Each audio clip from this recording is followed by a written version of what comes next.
Hello to you all. Welcome to the Eric Zane Show podcast, a daily show where I discuss news, nonsense, and my personal adventures each and every day right here.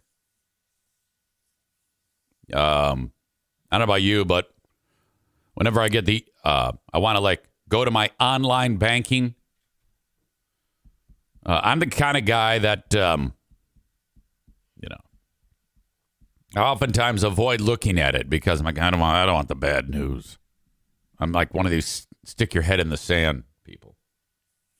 Finally got up the nerve to look at it. I go, okay, well, that's not so bad. All right, now, numerous charges from Chewy for dog food. God dang it. I mean, the amount of money we spend with Chewy. I think that's like our number one expense. And then I see that there's 7. Let me double check that. 7. Count them, 7 entries for $59.65 that are credits. It says plus 59.65, 59.65, 7 times in a row. Like, what is that? What is going on with that? So I'm like, why? And I don't recognize it. It's some online thing.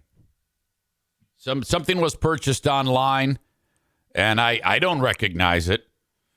So I have to go to the multi-talented Pooh Bear and ask her. I go walking up to her and I go, hey, and I ask her.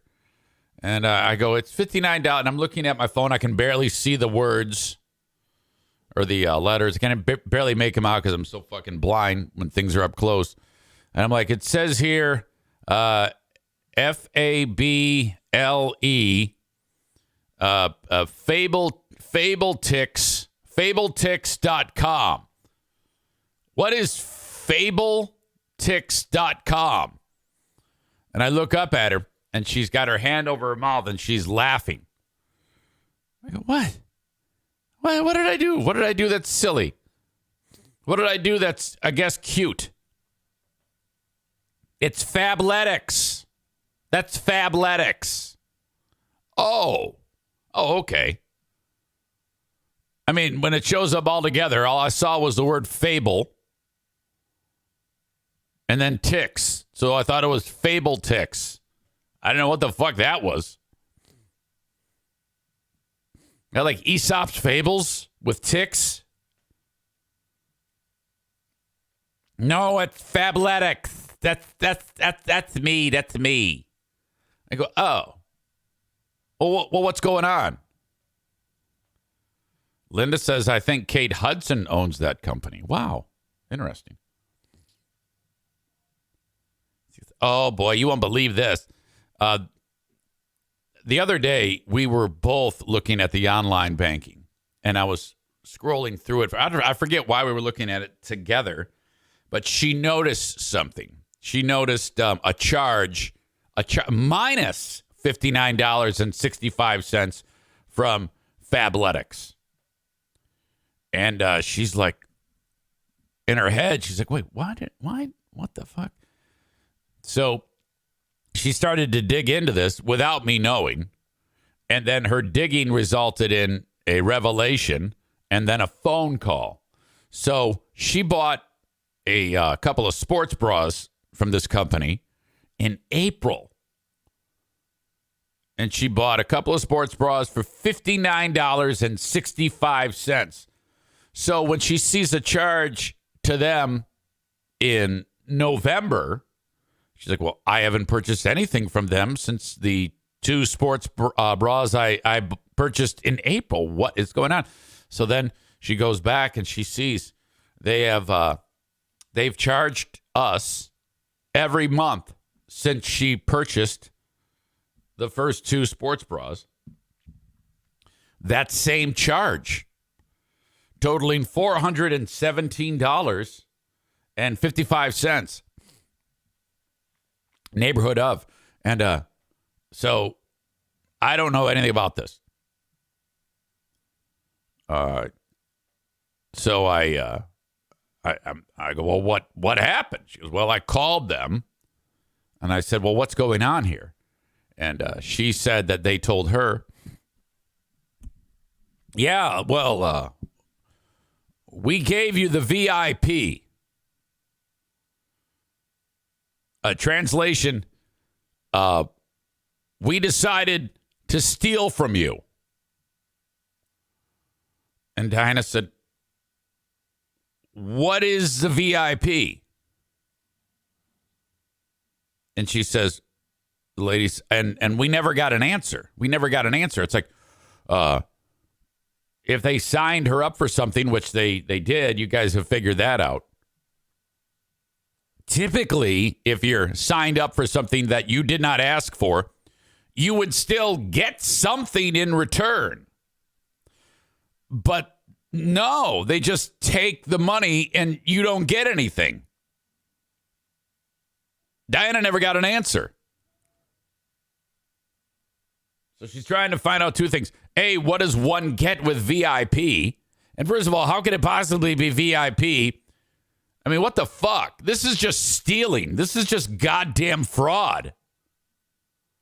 Yeah, it isn't like the old Columbia House CD of the Month Club. They were just stealing.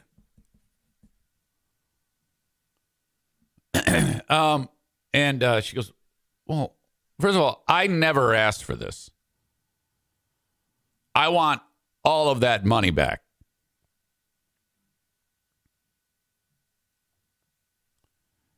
Nick says, didn't read the fine print on the dodgy website. This is why I just use Amazon.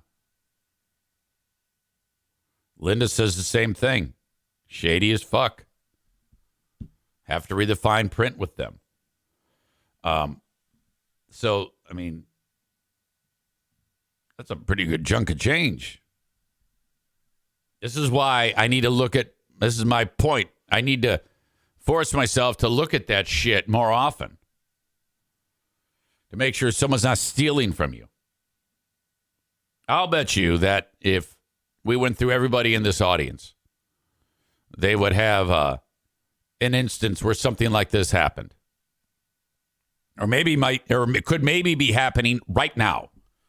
Now, the person on the other end of the phone was remarkably accommodating.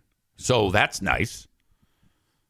The conversation, I said, well, I want a refund on every single month. And they go, no problem. And they gave it to her. And we have the money back. But what the fuck?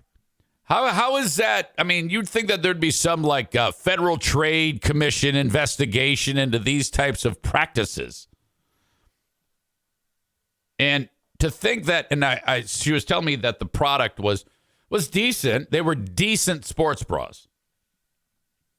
But if you're trying to, sell a product and you want return customers, why would you commit fraud? I mean, what type of fucking business model is that? Just scam, just steal their money. Fucking A, we were 7 months into the scam before we noticed it. Holy shit. God damn, keep an eye on your bank shit. Fuck me. Discussing that, though, triggered a terrific memory. The Columbia House records and tapes. 15 records or tapes for 1 penny. I don't know how that was a thing, You sign up, you pick from the catalog which ones you want. You get this big fucking newspaper size thing, and you have stickers, and you put your stickers on the 15, and then you get one more, so you get 16 for a penny. And it works. You send them 1 cent.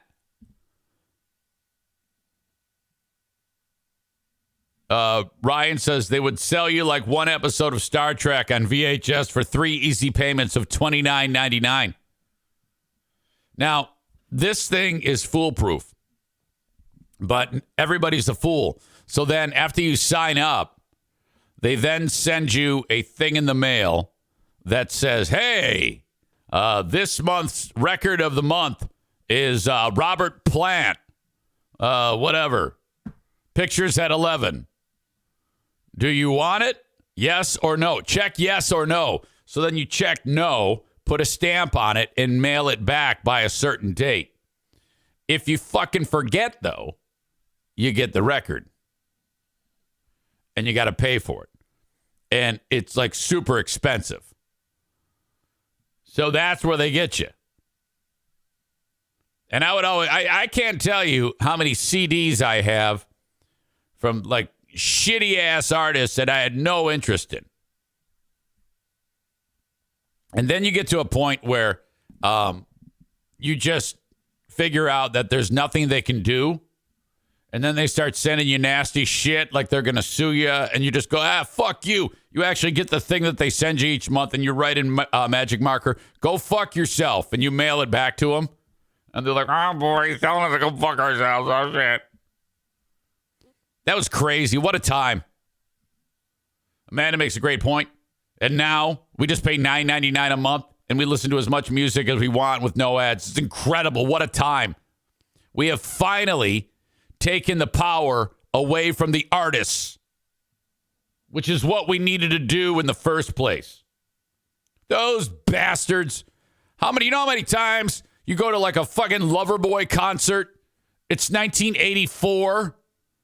And the ticket costs like $8. And you go there to get the T-shirt. And it's like $65 for your Loverboy Tour of North America 1985 shirt with all the cities listed on the back. And it's gray on the body. And then dark baseball sleeves on the arms that only go to the middle of your arm. You're like, yeah, fucking working for the weekend. Suck my dick. Turn me loose. Yeah.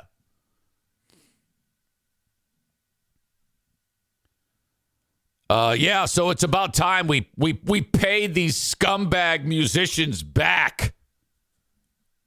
True, 99% of them are destitute and broke and can't make any money, like my friends in the band Waylon, which I think their new song was just released today. I got to check on that. We'll play it later on the Patreon, probably. So yeah, that's fucked up. As the day started today, totally different topic. The Today Show has to choose between two storylines. The death of thousands of people in Gaza and how Israel is fucking wrecking that place, or Thanksgiving travel. I actually prefer the Thanksgiving travel one right now because it's kind of like, all right, did you notice how Ukraine, the Ukrainians are so backseat now. The Ukrainian war is like, yeah, whatever. We don't even care anymore.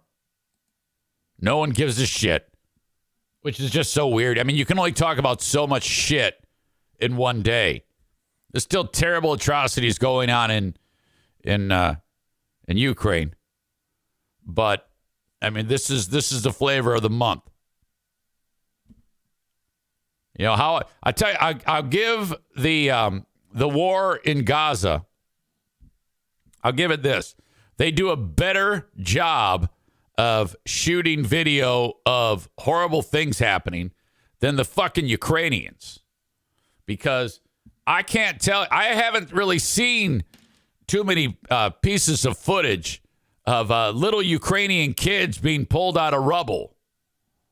It seems like they have a better standard of video, in terms of producing the content and getting it out for the world to see, to show how terrible this is. The Ukrainians are just like going, fuck, and then in Gaza, it's, I don't know. Maybe there's just that many more atrocities happening. The whole thing is fucked up. I don't have an answer. I'm not going to sit here and act like somebody's right or wrong. I have no idea. But it is happening, and it's fucking terrible. Back to the Columbia House records and tapes. Kenny writes, I used to fill them out for kids that bullied other people in high school. I'd have Columbia House send them Slayer albums and shit. Oh, wow. It's a long con. I like that. Anyway, so they're talking about either war or Thanksgiving travel. And I guess this is supposed to, every year, it's like the biggest Thanksgiving travel ever. And no exception this year. Not only traveling by air, but by car. And gas prices are low. All right. Up here in the Midwest, upper Midwest, you're looking at about $3 a gallon. And then in the South, it's below $3 a gallon. Now, does that mean we need to put Joe Biden stickers on the low gas prices saying, I did that? Okay, remember that? That was fucking stupid. Last year at this time, the NFK was coughing and wheezing, getting ready to go to the Thanksgiving celebration. And, of course, we're a few days out from that. But I gave him a COVID test right before we left because he was going to come with us to see my dad and Joanne and Charity Scam Mike. And I mean, we had a packed house. Mike's house isn't the biggest, and it was packed with like 20 people, 25 people, some very, very elderly. Now, I was feeling fine. Everybody's good. And I take a swab on the NFK, and he's got COVID. This is Thanksgiving morning. He has COVID. Now, at this point, I've been preaching on the podcast about social distancing and take this seriously and no fucking around with COVID. And that's the end of it. But then I was faced with the reality of I want to go to this Thanksgiving celebration to see my dad. This is one of the worst decisions I've ever made in my life, by the way. There is no justifying this. It was an absolute terrible blunder. Horrible, horrible decision making. So I'm looking at this positive test on the NFK and I go, well, he's not going. But what about me? And what about this whole family?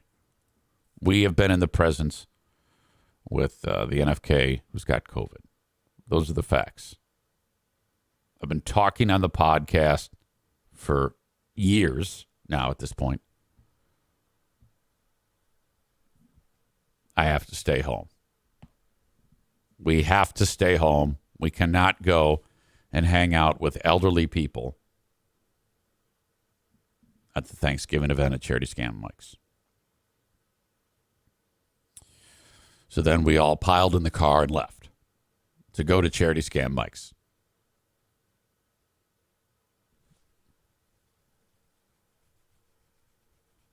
Unbelievable. Unacceptable. Made worse. What a series of blunders and mistakes this is. Now, fast forward to the end of the story. We don't know who, because Ash had COVID, we found out. And I had COVID at the time, but no clue then. And we did get at least one elderly person infected with COVID. My beloved sister / stepsister brings her mother-in-law. And the poor lady got sick. Now, everybody survived. But at the time, this was a fucking travesty. Made worse because then I went back home No one knows yet that I have COVID. Friday happens, Black Friday, and I don't know if the next time that I podcasted, I did a podcast, and I titled it, Turkey with a Side of COVID. You can go back and get it right now. And, you know, the title shows up on all my social media, so my loved ones, my stepsister Sue, sister/stepsister Sue, she sees that. She's like, turkey with a side of COVID.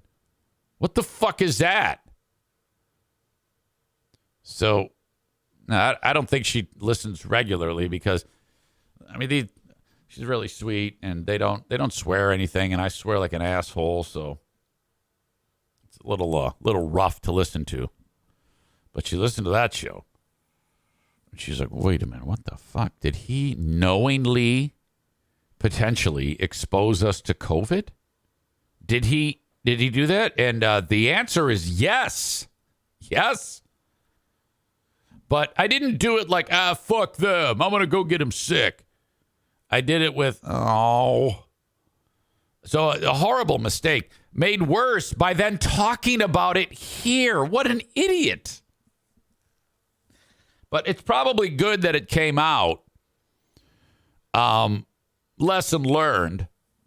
Because then my stepsister/sister Sue called Charity Scam Mike and said, wait a minute, what's going on here? And Mike goes, that's not true. It's just a bit. No, there's no way. There's no way he would be that idiotic. I get a phone call. It's Mike, Charity Scam Mike. Dude, I got a question for you. Yeah, what is it? Did you, and he asks me, and I go,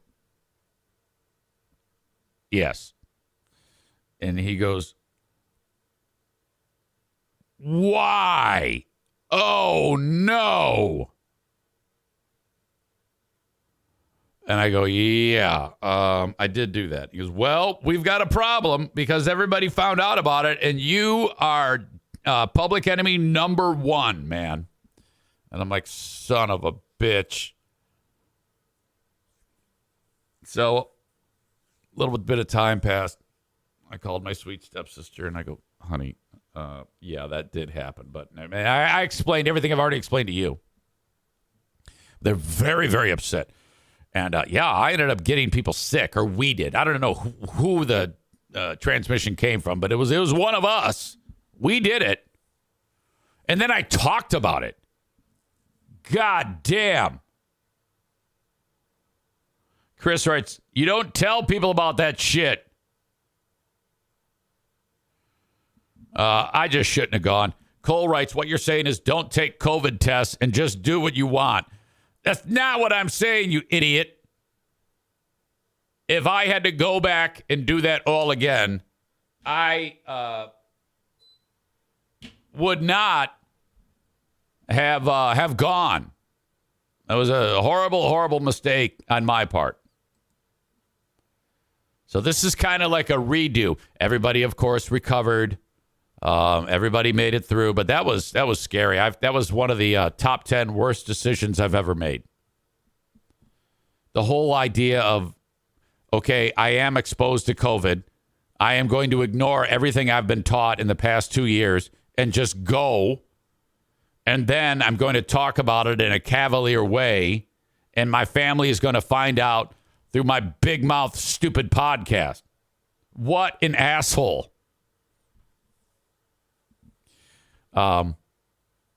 Thank God everything worked out, though. But at the time, I had family members who wanted to beat my face in, and I would have let them. I would have just said, my hands are tied behind my back. Punch my face. Punch me.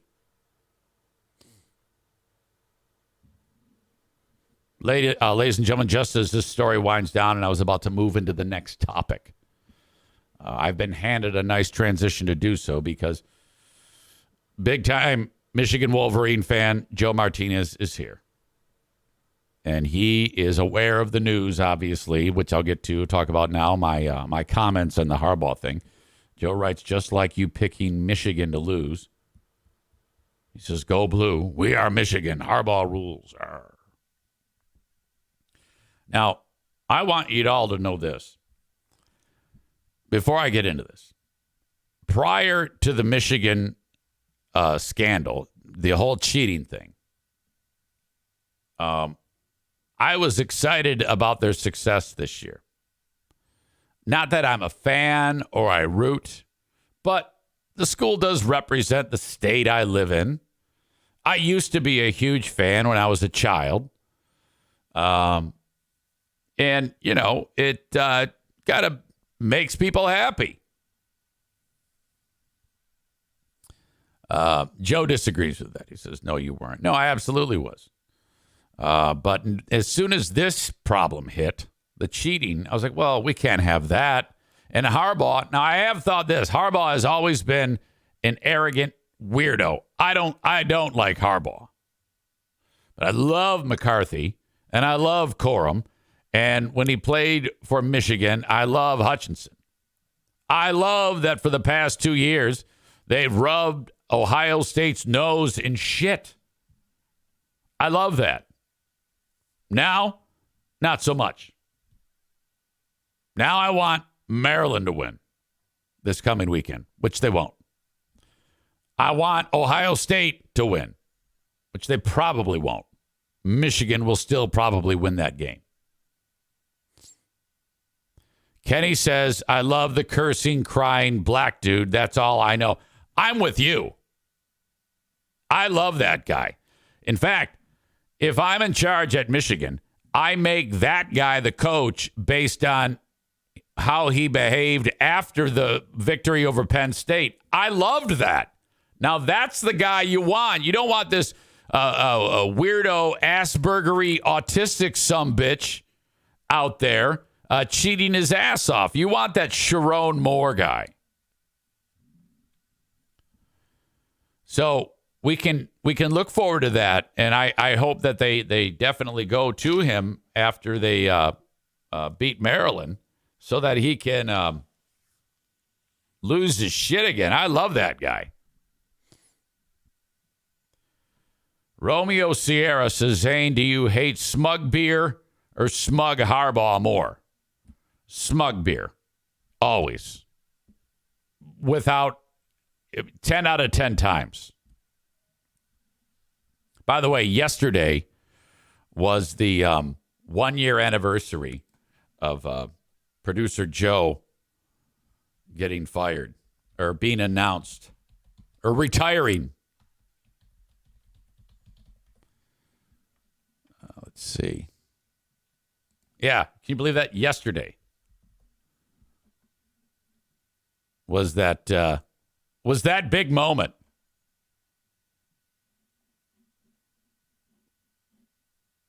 Let's check that out. This is our pal, the Burn King. 1 year ago yesterday. Oh, my. A lot of you have asked over the last several weeks where Joe has been. And we've told a lot of you that when we're allowed, we'll tell you. We're allowed.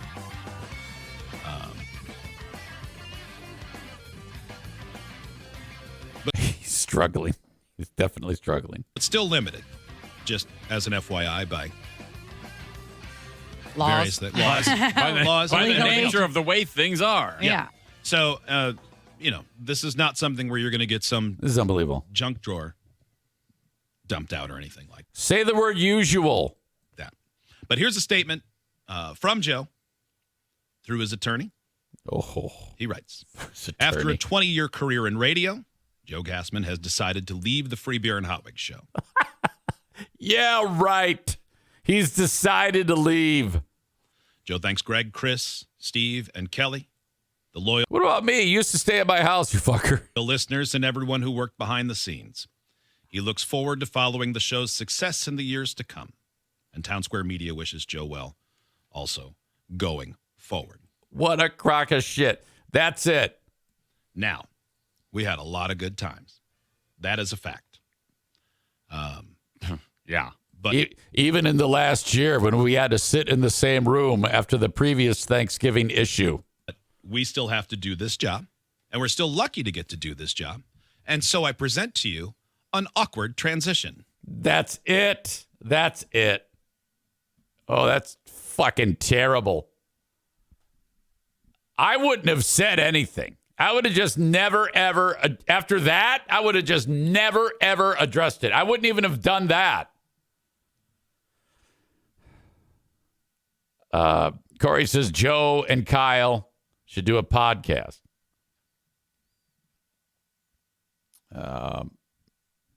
Joe Martinez writes, it was being reported that the Big Ten said if Michigan made it to the title game that they would get banned. Don't know for sure.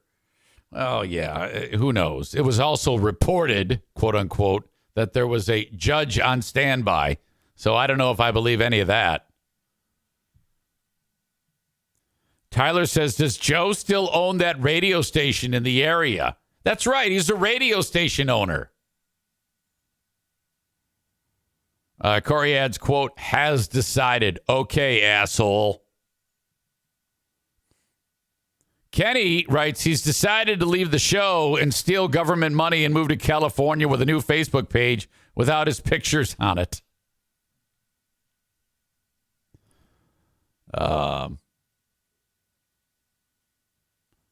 Chris says, I've decided to leave, quote, the best thing that ever happened in my life. Corey says, yeah, he left his wife, too. Patrick writes, the Freeburn Hot Wing Show is fine. They have a secret weapon, Sleepy Steve, and his basic spaghetti recipe.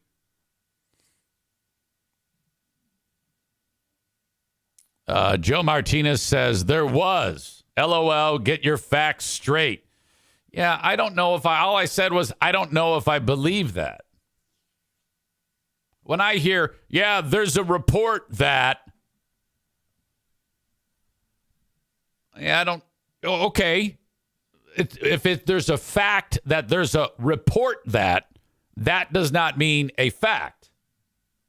Like, if a writer wrote that I'm an expert on HVAC repair, someone could say, there's a report that Eric Zane is an expert at HVAC repair.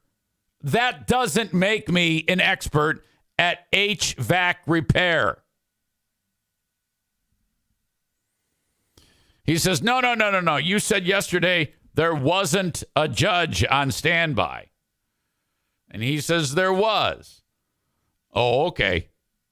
Sure. Well, then what did they do? They say, I know you're on standby, Judge, but let's wait till Friday and let Harbaugh sit out the Penn State game. Corey says, yes, have a walk down memory lane when the Thanksgiving thing happened, it being the holidays and all. Well, I'll tell you this. Last Thanksgiving, Joe was out of work. The previous Thanksgiving, Joe was having Thanksgiving dinner with a nice lady by the name of Rachel. Beautiful, young, red-haired, fantastic spirit young lady. Okay? And the next thing we know, Joe is on the radio after the big Thanksgiving celebration, talking about how the relationship with Rachel is over because long-distance relationships are hard. And that's all.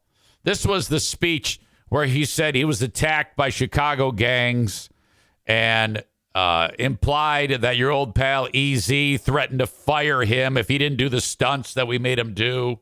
And he was just a little boy when these stunts were happening.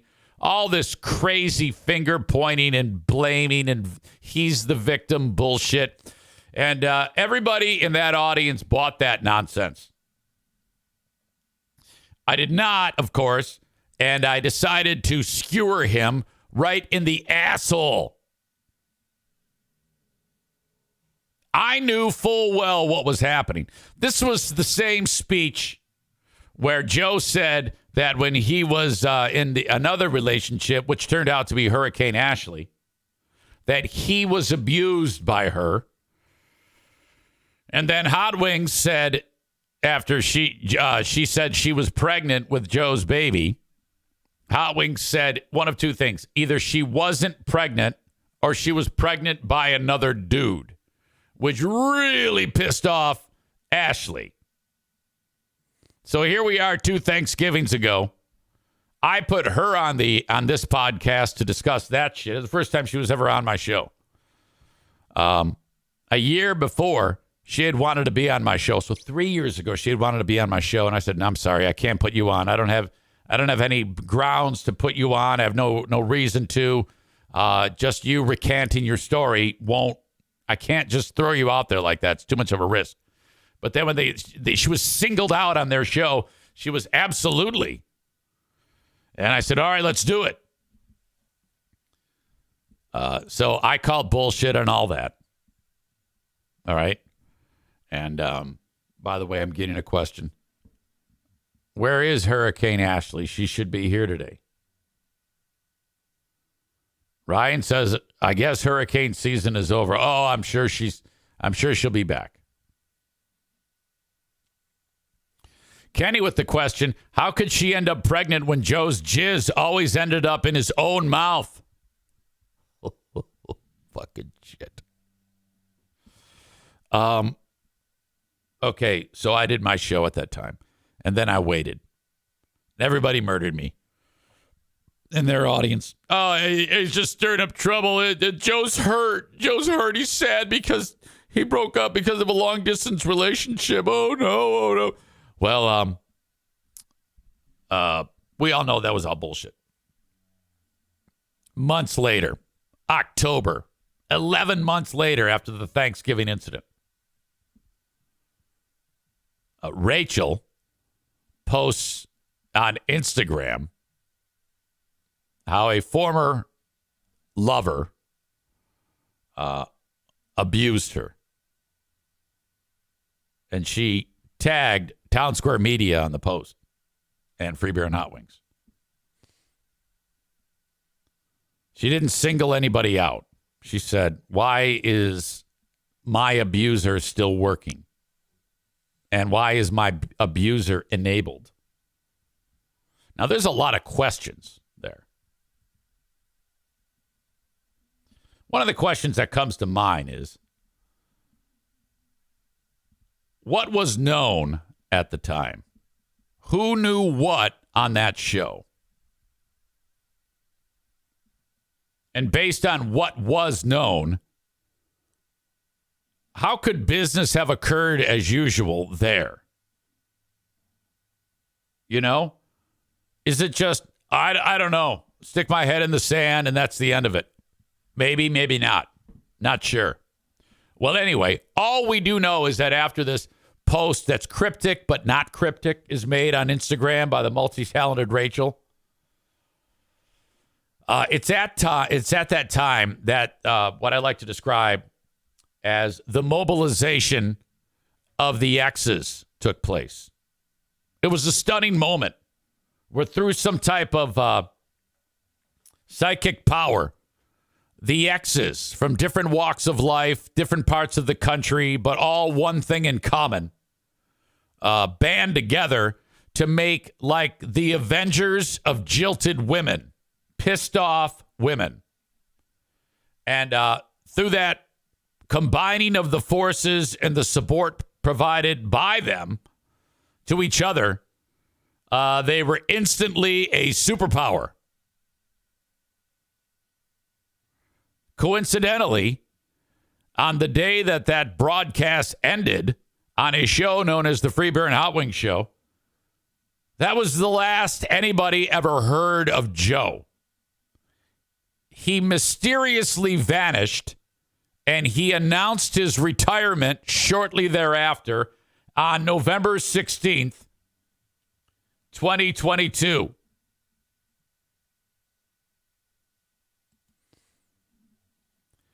Kenny describes the Jilted Women Brigade as they were freaking Voltron. So true. So true.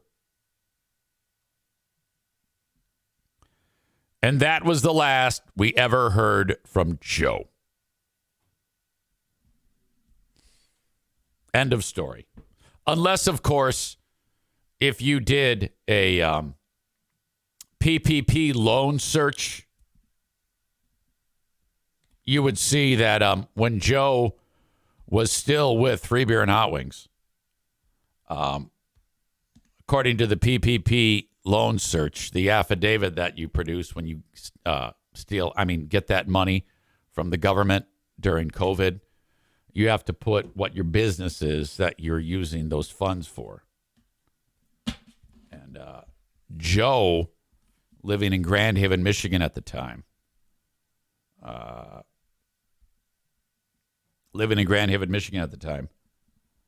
was an owner of a radio station. Ladies and gentlemen, Hurricane Ashley has entered the audience. I'm assuming someone texted the hurricane and said, hey, we are reliving the 1-year anniversary of Joe's retirement.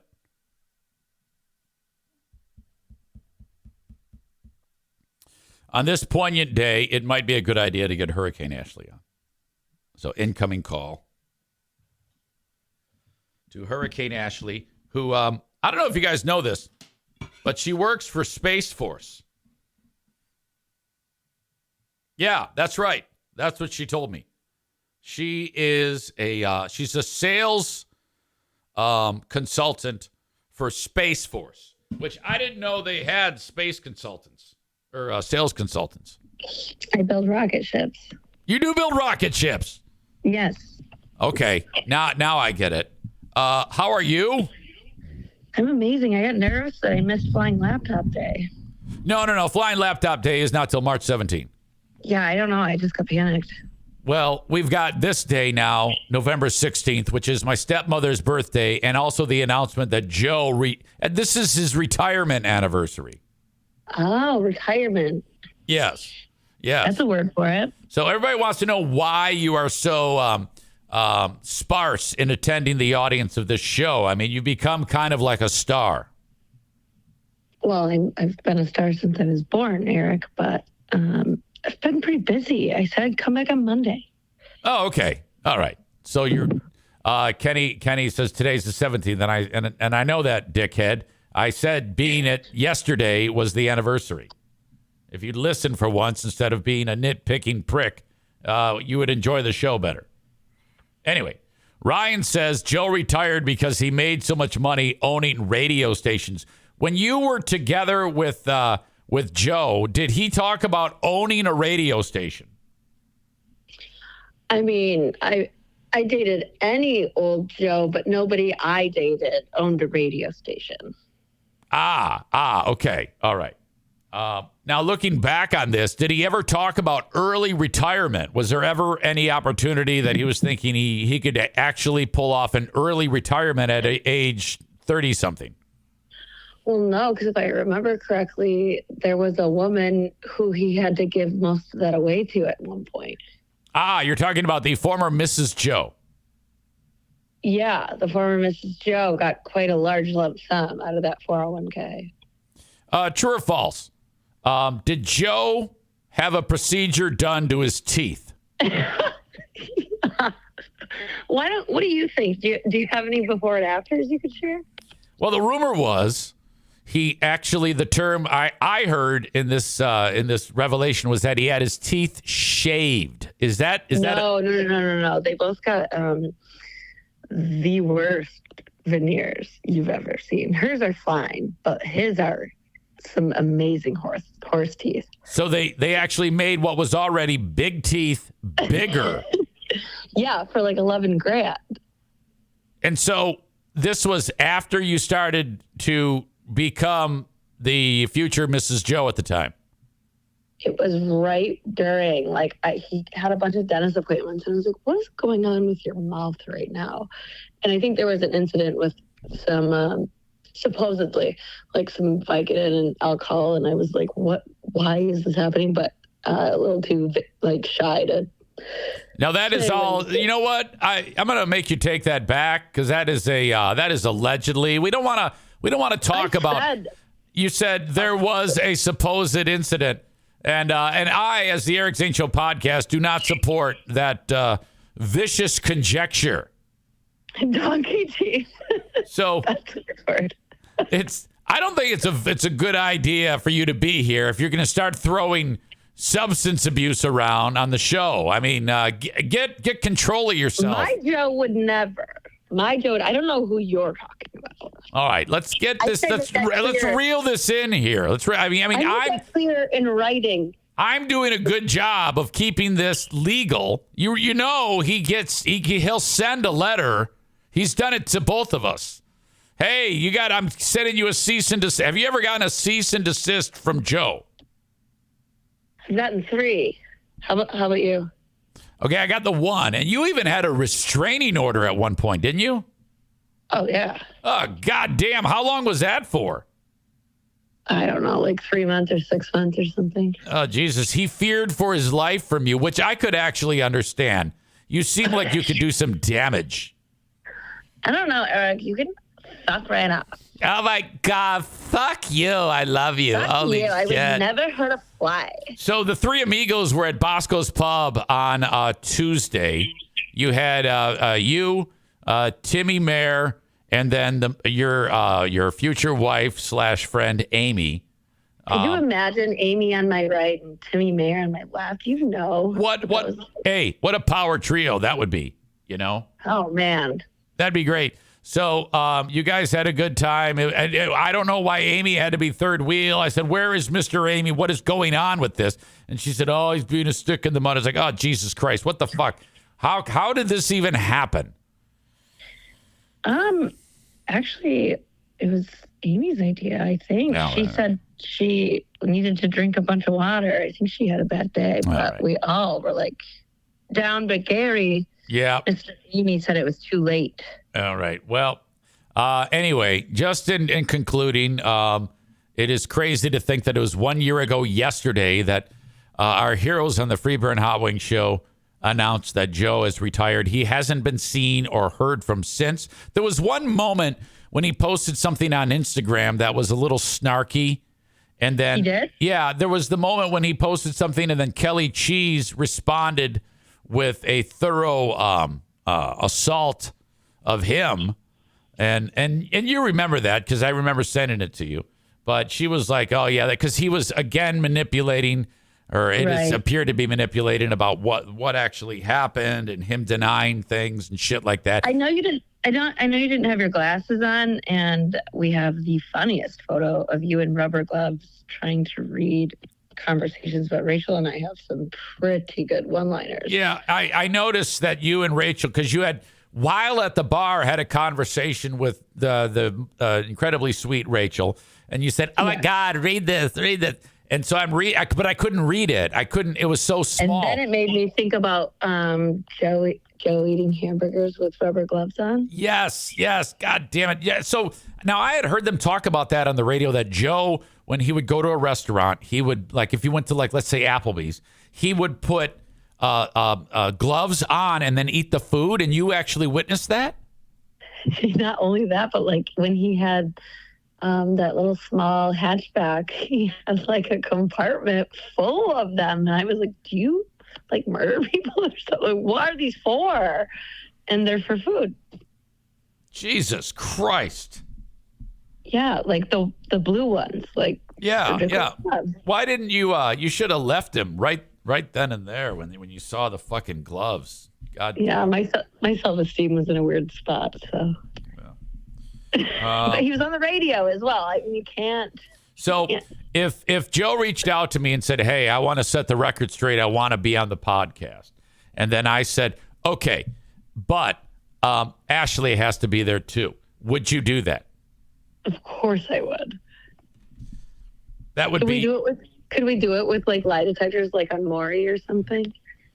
If I had an inexhaustible amount of money, I would find him and I would offer him an amount of money that he cannot refuse. I think that's about $40,000. And I would have every ex that Joe has ever known on. And I would try to get even his ex-wife, because I remember during all of this, the ex-wife, she bucked the trend of former Joe misses and supported Joe. And you got into a big fight with Ellen. Yeah, because she, I guess, hasn't seen through the gaslighting, but she looked like a silly goose, if you will. But what kind of money do you think that would be? To get Joe on here? Yeah. Well, okay. I don't know. I think at least $50,000. So we could do a GoFundMe. That probably could be taken care of so quickly. Yeah, I think so. So I guess this would be, first we need to approach Joe somehow and say, would you be interested? Name your price. Yeah, perhaps what are your legal fees with the government right now? Are they in the range of $50,000? So you're suggesting that there's some type of expenses with the government Joe may have? I don't know what you could possibly mean by that. I don't know. I had some idea. No, Joe, when Joe was able to get those PPP loans, according to the Small Business Association, he used it for a radio station.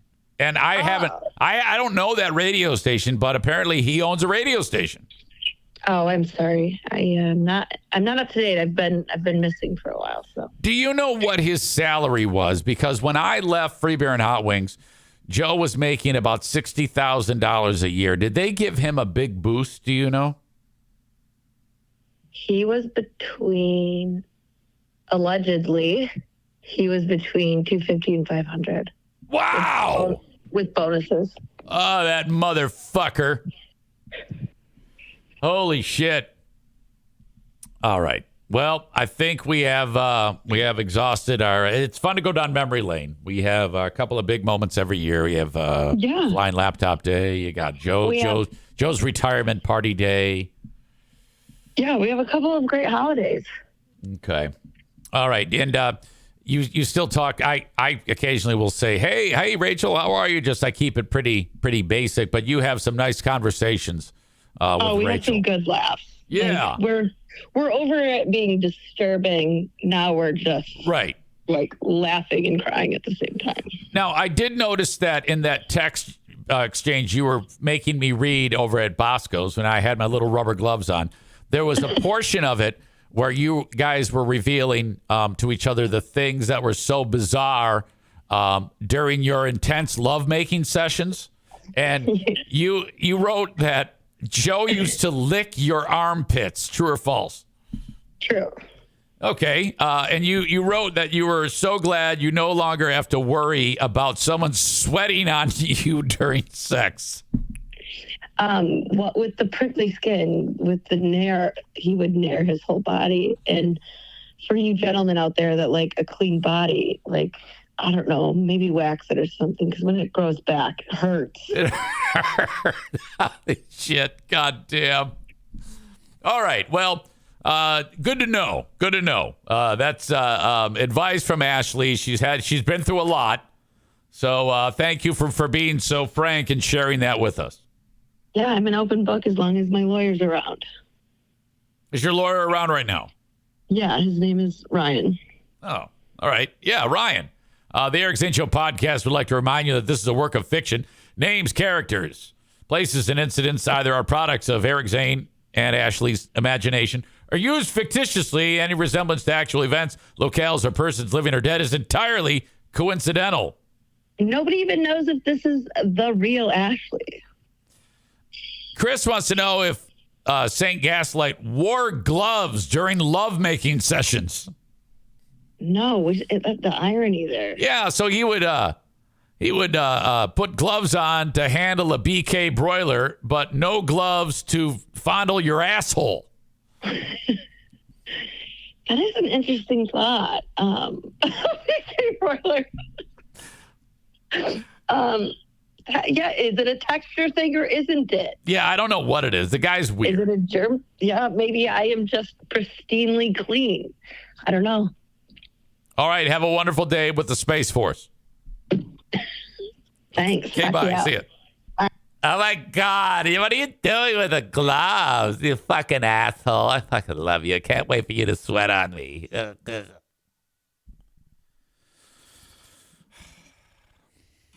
Hurricane Ashley. We've got another guest that we will get to in just a moment. It is the immortal Rick from TC Paintball.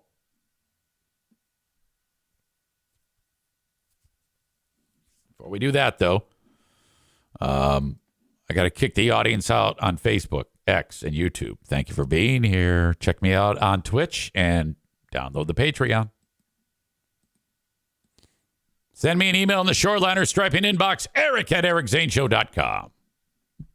The open and live stream of this show brought to you by King's Room Barbershop, where I will be today.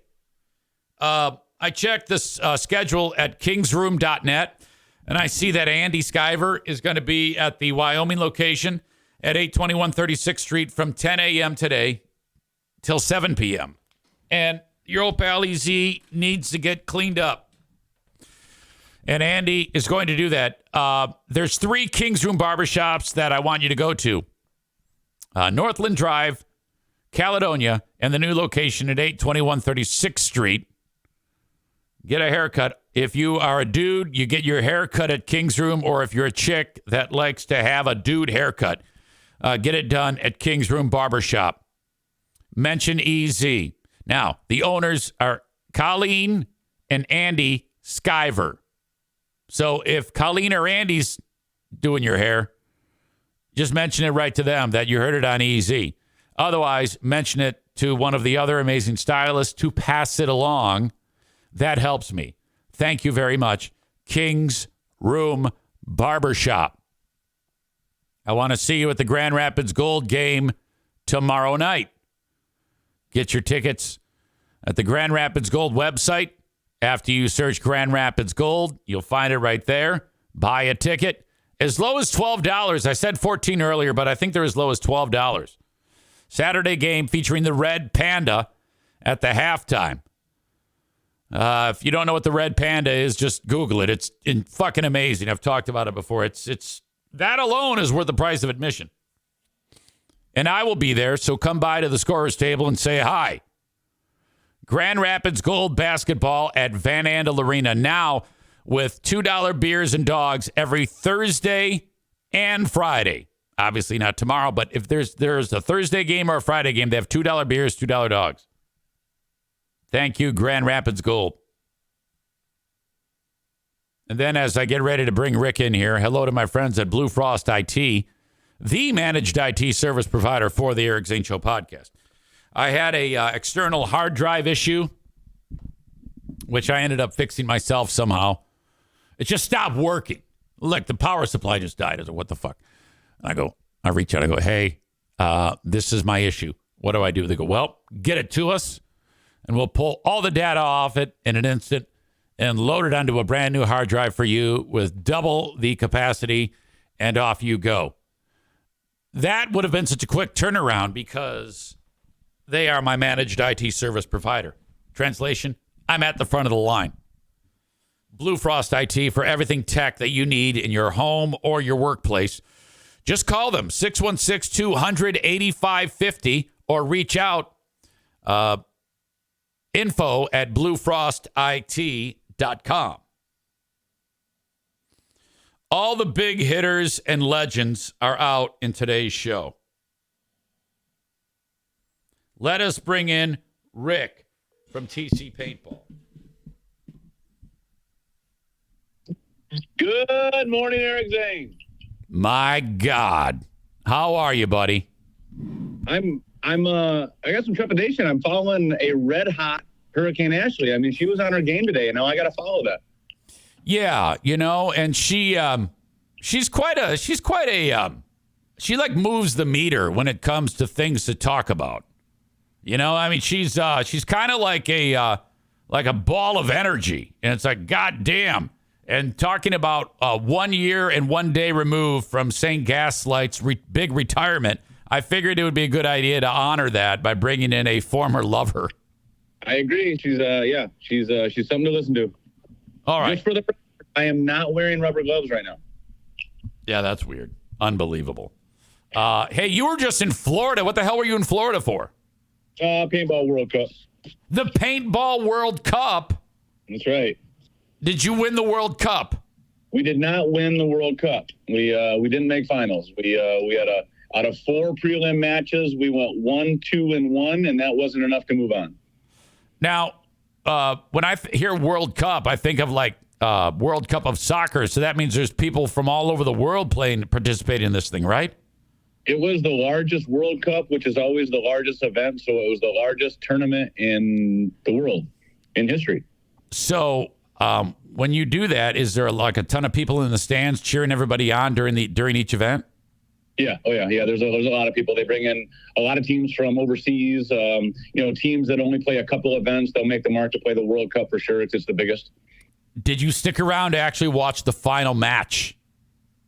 Yeah, we were there. Like, finals happened on Sunday, and we had 4 teams with us. So I had my kids' team playing. I had my nephew's team playing, and then, my team, of course. And then we have one more divisional team that's a couple divisions lower than my team. And we were all playing. So it was, when you're not playing, you're helping out the other teams. It's kind of like an all-hands-on-deck type thing. Okay, so you're there. Was there any type of Cinderella story that could be made into a Disney movie as to who won it? Or was it, just a straight-up victory?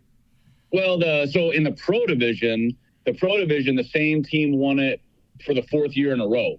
And they're a team that started out as teenagers, and they're all in their 40s now. So it's kind of a neat story that they were dominating when they were kids, and now they're dominating when they're wow. Grown as all the kids trying to challenge them.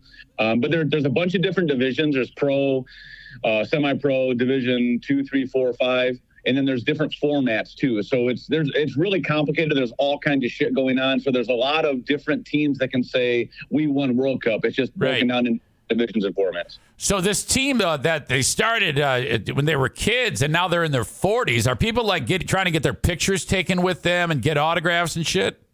100%. Yeah, it's its own little microculture or subculture. Yeah, I bet.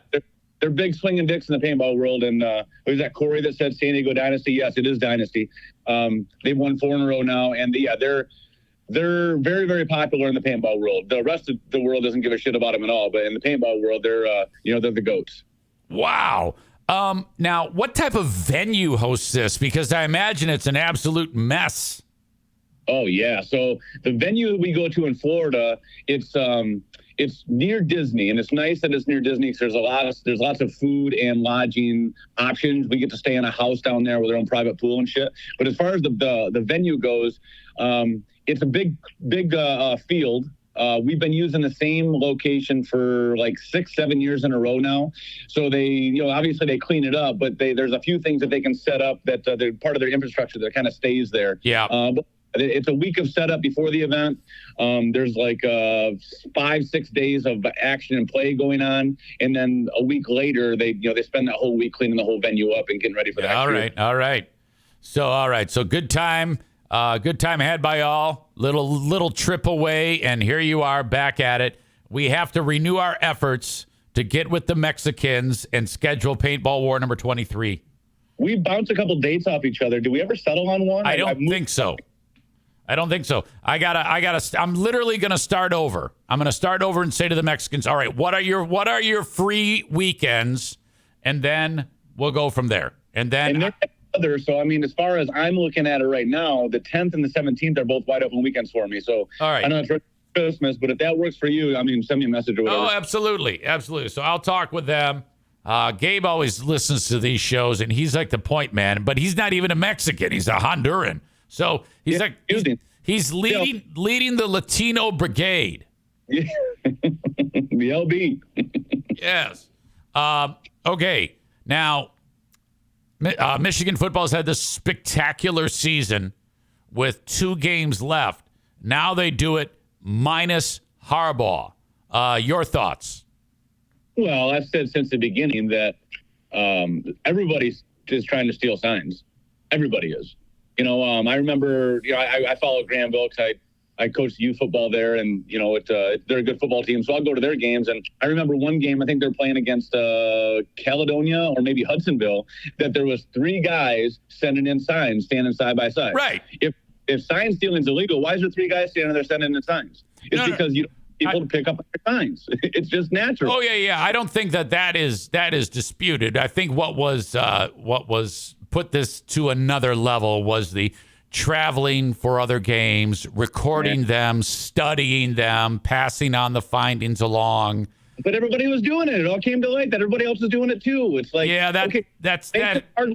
Well, that was some hard rules. Now that we have all this technology to help us with this, and then move forward with these rules in place. Like, it was a witch hunt from the beginning. Well, I don't know if that was proven though. I mean, it was speculated that everybody's doing that, but I don't know that they are. In fact, there was a lot. Chris Ballas of the Wolverine.com, his speculation was a lot of this Ohio State stuff, but that was proven to be unfounded. I don't know that is true.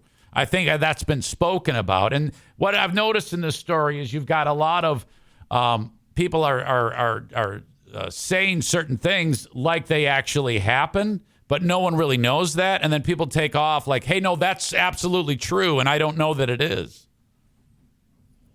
Well, I'm convinced that it's true. You know, we can speculate all day long, but we're talking about an industry that at the end of the day is a business, and these coaches are, trying to put up a good record so they maintain their jobs. And they have to take every advantage that they can. We're talking about a bunch of alpha males here. So if you're an alpha male and you're in the sports world and your world is a billions and billions of dollars industry every single year, then you're going to do everything you can to win. And you know about things like this. I guarantee all the coaches and all the Power 5 all the schools in the Power 5 conferences all have a file on their computer denoting what they know about a certain team and what their tendencies is, including their signs are. I don't know. I don't guarantee that because I have no way of knowing, nor do you, but you act like you do. So that's the big difference. That's what makes me superior to you is I would never dream of just suggesting something that I have no idea about. Have you ever heard the adage that people that are inferior have to talk about how they're superior? That's ridiculous. By the way, your logic is that, so if Rick gets pulled over, he's doing 100 miles an hour in a 50. If you go to the judge and say, yeah, but everybody's doing it, how do you think that's going to work out?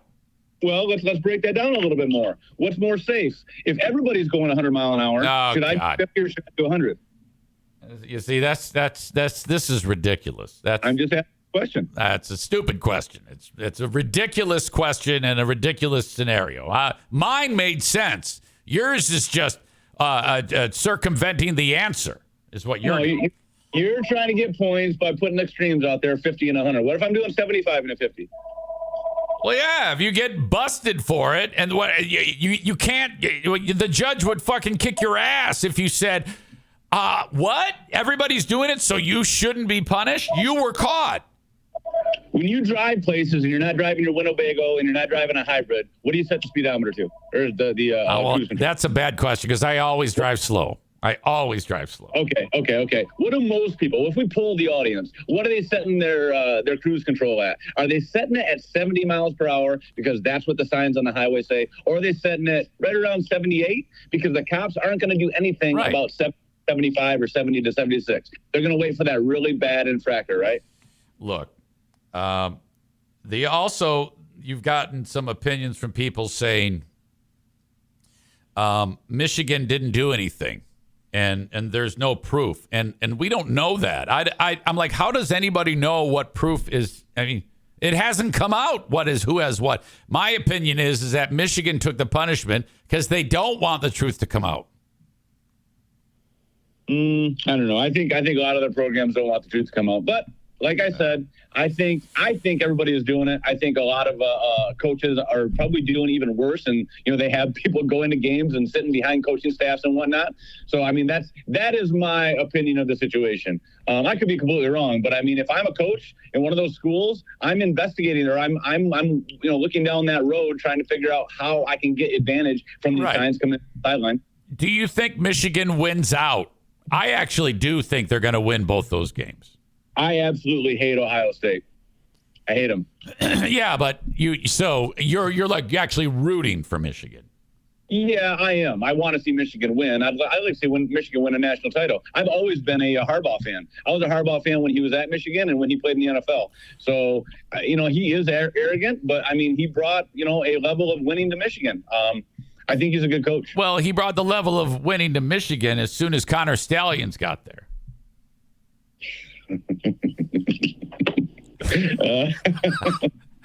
So now there's no Connor. In fact, there is a graphic that shows his winning percentage before Stallions.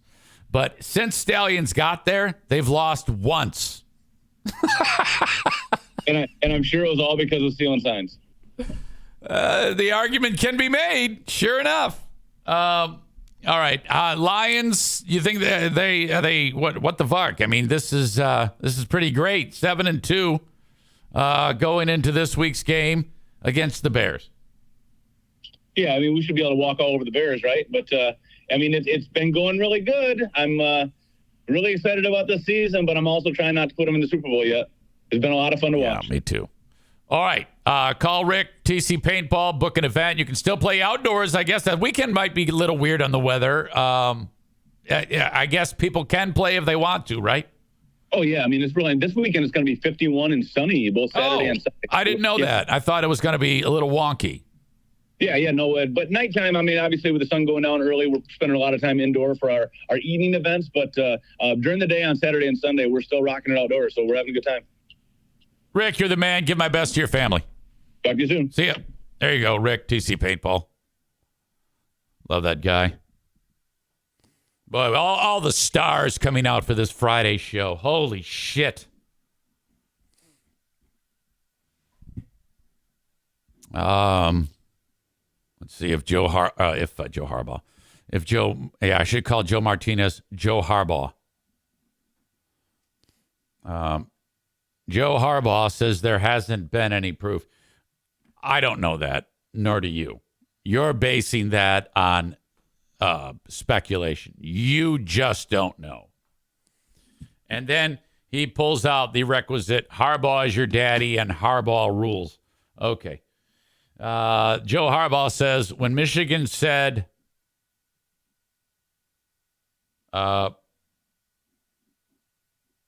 I don't know. I struggle with what he wrote. I can't really. I sometimes I try to through context figure out what he's trying to say, but I think he's probably driving with his knee on the wheel and crossing over the double yellow and not looking at the road when he types that. So I'm struggling to read what he wrote. That's what he says I'm driving. You need to stop texting while you're driving, because especially if you're driving in A&E heating and cooling vehicle, because somebody's going to see you and then they're going to identify you. It's easy to identify you. He says he's doing 80 miles an hour. Yeah, you got to put the phone down. You should just listen to the show and enjoy it. I mean, I know that you got to get in your Harbaugh rules nonsense, but Joe Pellerito is here.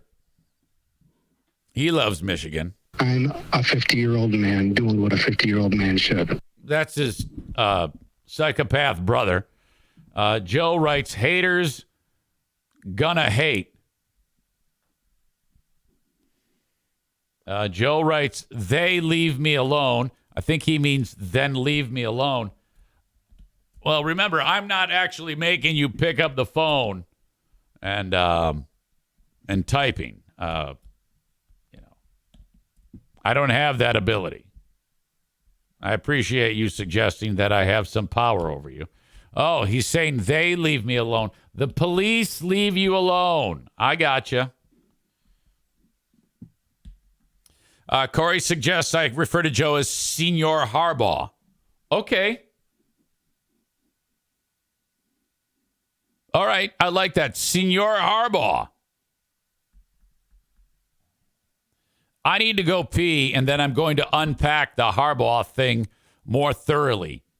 Okay?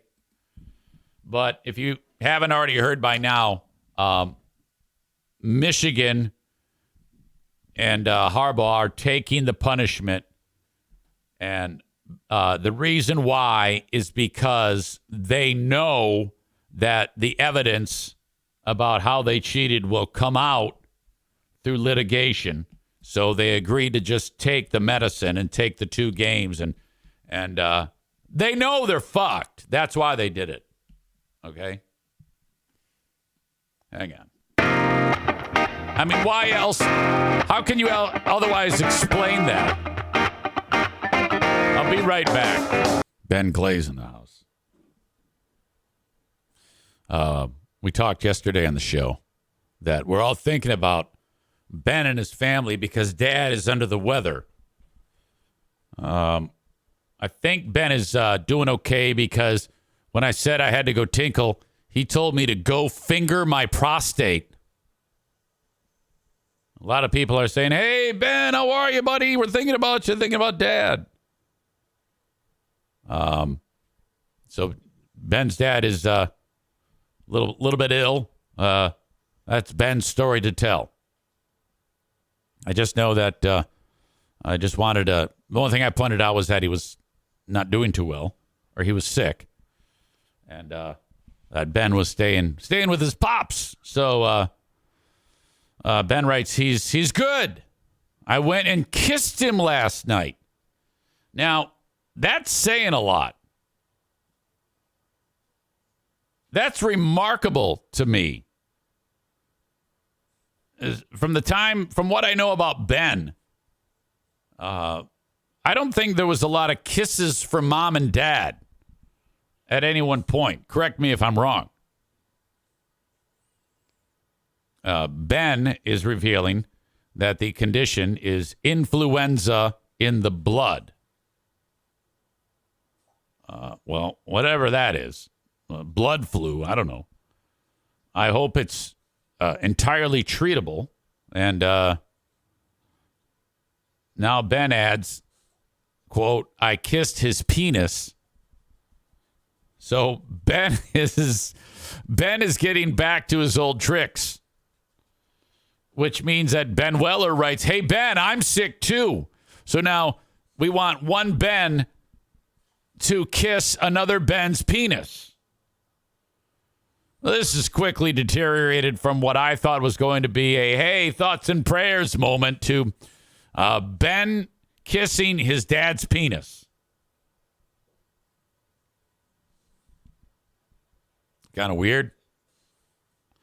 Corey suggests that Ben kissed his dad's penis with the back of his throat.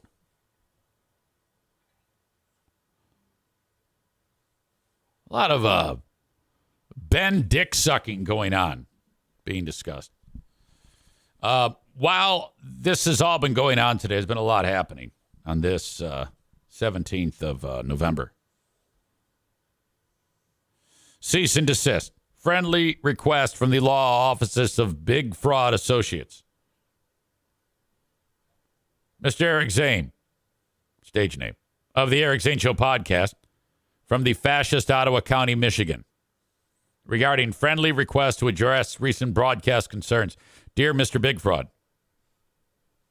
I hope this letter finds you well. I'm reaching out as legal counsel for Hurricane Ashley regarding the broadcast on 11/17/23. It seems there were discussions that caught my client by surprise, touching on sensitive topics without Hurricane Ashley's awareness of the live broadcast on Facebook, X, and YouTube. We'd appreciate your cooperation in addressing the following points.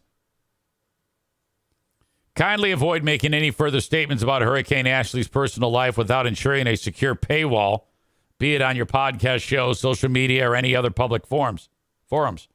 It would be great if you could issue a brief public apology to Hurricane Ashley, recognizing any unintentional harm caused during the broadcast, if feasible.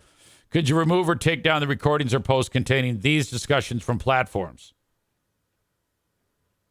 We understand that everyone can have slip-ups, and we hope this friendly request will be sufficient to address the situation. Please consider this as an opportunity to resolve the matter amicably. Thank you for understanding and cooperation. Best regards, Ryan Weber, legal counsel for Hurricane Ashley, Big Fraud Associates, CC Hurricane Ashley. What a crock of shit. I didn't do anything. No.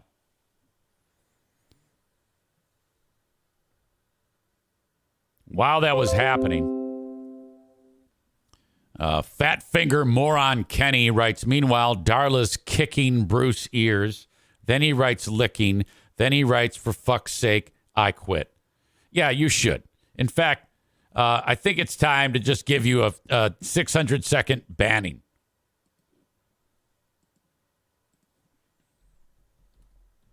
I don't want to deal with it now. I'm logged out. Jesus Christ. Just before you hit send, it's so simple. Before you hit send, why don't you just get in the habit of reading what you're about to type or what you're about to send? I mean, so when you write, meanwhile, Darla's kicking Bruce's ears, you still have to hit send. So just add the step of reading it. Oh, I didn't want to write kicking. I'll change it to licking. Wouldn't that be easier?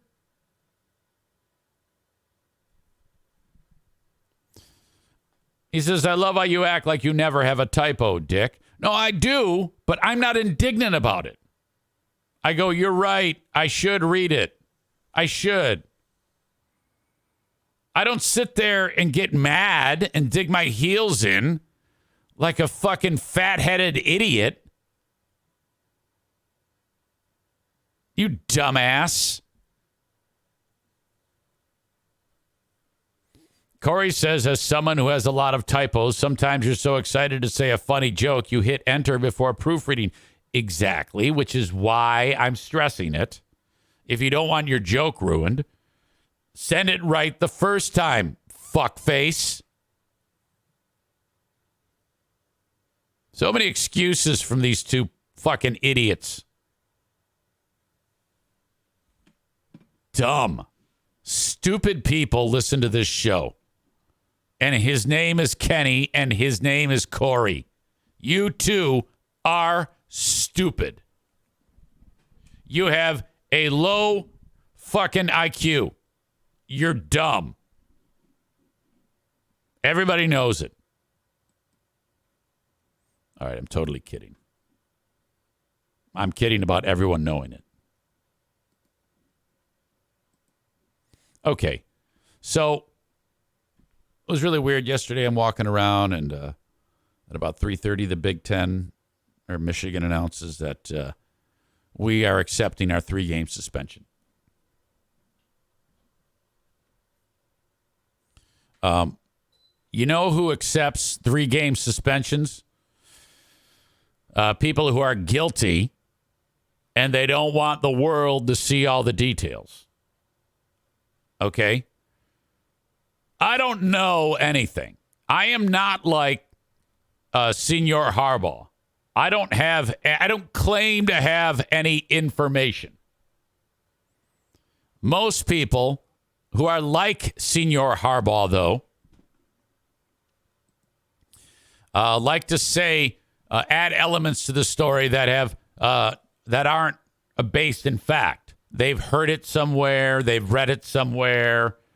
My God, from the moment the story started to develop a week ago about Harbaugh missing time, right away, the Senior Harbaughs of the world were like, oh, well, we have a judge on standby, and he's going to be coaching at Penn State. I mean, yeah, it's happening.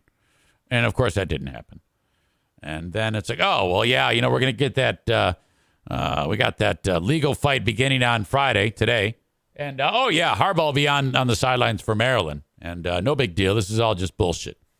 Well, okay, none of that's happened. The one thing that has happened, though, is Harbaugh missed Penn State. And now he's missing the two biggest games of his college career and arguably in the history of Michigan football. Because Michigan's gone to the playoffs recently before, but they haven't been this good. This year, they're really good. In fact, if the playoffs start, they're probably going to be favored in both games. The game to get to the championship and then the championship. They are that good. But now, for the rest of the regular season, no Harbaugh. Will this matter? Probably not. They'll probably win both games pretty big. For sure, Maryland. Maryland is going to get jail sexed because now all the players they were pissed going into Penn State. Now they're super pissed. So they're going to just anally rape Maryland and probably handily beat Ohio State. And then Harbaugh's back. That's the end of it. It's just all of the bullshit that Michigan fan is putting the world through with all this nonsense. Okay, it's much easier to just say, oh, yeah, they cheated their fucking ass off and they had no legs to stand on. So Harbaugh took the punishment. Oopsie, no big deal. Take your punishment, move on.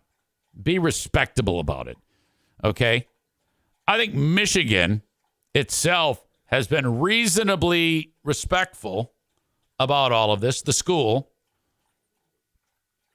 more so than Michigan fan, okay?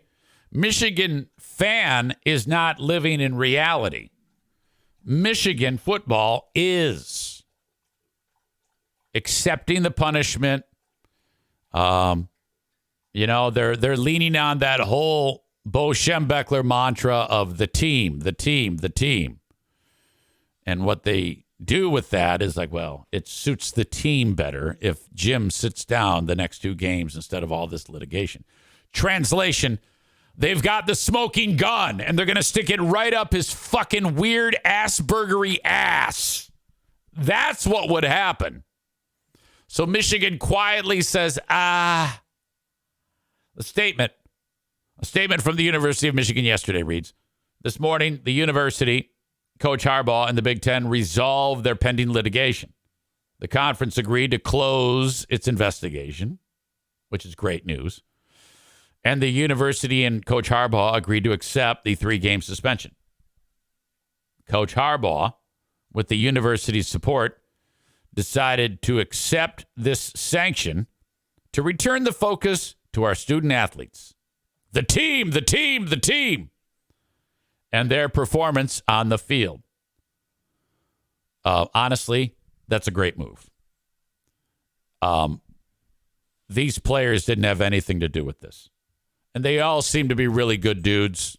I mean, all bullshit aside, all picking on Michigan fan. They all seem great. The conference has confirmed that it is not aware of any information suggesting Coach Harbaugh's involvement in the allegations. Let me read that again. The conference has confirmed that it is not aware of any information suggesting Coach Harbaugh's involvement in the allegations. All right, so that's them trying to say, yeah, we're taking our punishment, but they don't have anything on Coach Harbaugh. But they're keeping a keyword out. Yet.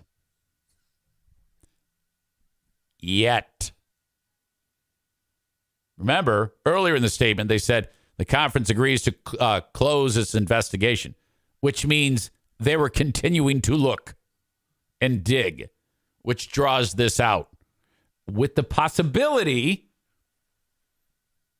that he is involved. Who wants that? Let's eat the 2 games. Get the fuck out of here. Great move. This is a fucking power move. The end of the day, Michigan's better than all these fucking teams. They're going to jail sex Maryland and beat Ohio State more than likely. And then they move on to the playoffs. That's it. In 2 weeks, it'll all be over. They win this week, sets the stage for Sharon Moore. He's going to be 3-0 as Michigan's head coach. He's going to drop some motherfucks in the post game while he's crying, and I'm ready for that. I am ready. I want Sharon Moore to wear some of those pants that can rip off there's buttons holding them together and no underwear. And then after the Ohio State game, I want him to get his dick stiff and then on the interview, rip off his pants and say, suck this. And, because he will. Everybody loves Sharon Moore and his antics. Crying, dropping MFs on people, and then saying, you talk to him, and peace out. Sharon Moore is awesome. A lot of people are speculating that with this now, and Michigan fans are speculating that after this season, Harbaugh leaves. Goes back to the pros. Oh, man. Wow, that'd be something. That's going to put a bad taste in a lot of people's mouths. If Jim Harbaugh, again, either flirts with or just leaves the team. Because then it's no longer the team. It's Jim. You know? Finally, it says the university continues to cooperate fully with the NCAA's investigation. So I don't know if this is entirely done yet by the way Michigan wrote that. But, you know, who knows? Wow. So that is way different than what all of the senior Harbaughs of the world said. Oh, yeah, you know, judge on standby. He's not going to miss any more time. He's not going to miss the Penn State game. Oh, no, he absolutely lost all those things. Initially, Harbaugh was suspended for violating the Big Ten sportsmanship policy, which was initially met with resistance from both the coach and the program. Harbaugh has denied knowledge of the alleged sign-stealing scheme spearheaded by Connor Stallions. I keep hearing one particular radio guy suggest that, by the way, Connor Stallions was spending $15,000 a year for several years for tickets and travel to all these football games. Radio guy is suggesting that he was doing all of this on his own to try to impress the coaches that he knew the signs. Like he was a lone wolf who was just a wacko and wanted to be the head coach of Michigan. And the way of doing that was to learn, cheat, and then act like he just knew it.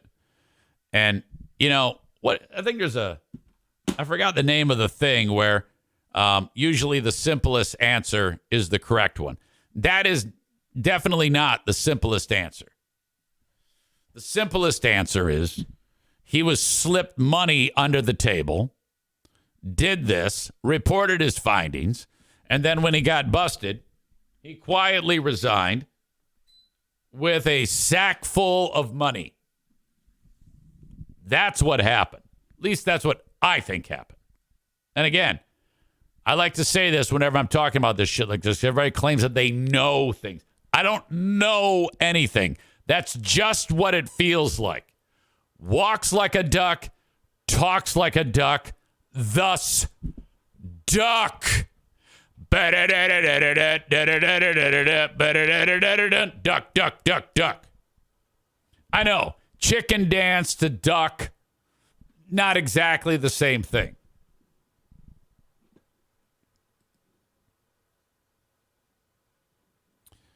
Does Radio Guy have big opinion? It's not huge. It is not huge. Huge. I haven't listened to Huge. Maybe he's said that. It's another radio guy. Here. Who suggested this bullshit.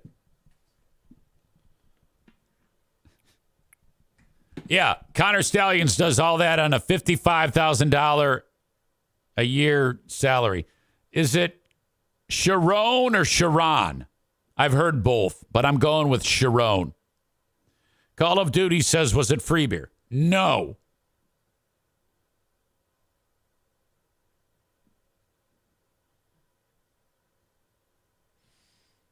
Chris says, let's go Terps. Now that Michigan's accepted the punishment, I can't say that I'm like openly going to ref. I know I've changed my opinion since the show started about who I want to win. But I honestly, the players from Michigan are fucking great. I've seen interviews with McCarthy and Corum. Nicest guys in the world. Absolutely sweet as peaches. Nice dudes.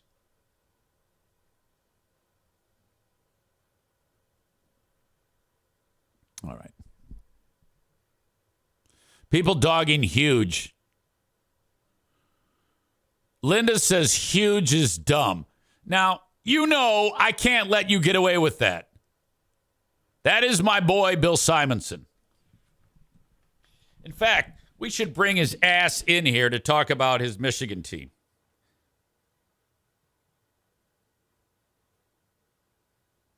It's been a while. It's been a while. Who sings that? Been a while.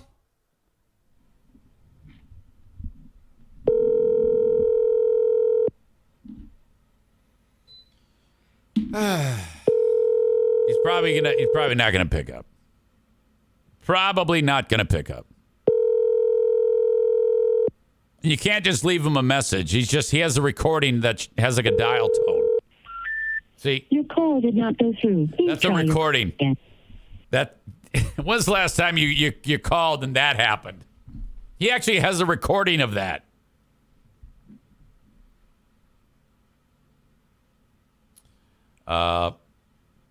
Next best thing, call Brett. Brett doesn't know shit about fuck. All right, that's enough of that.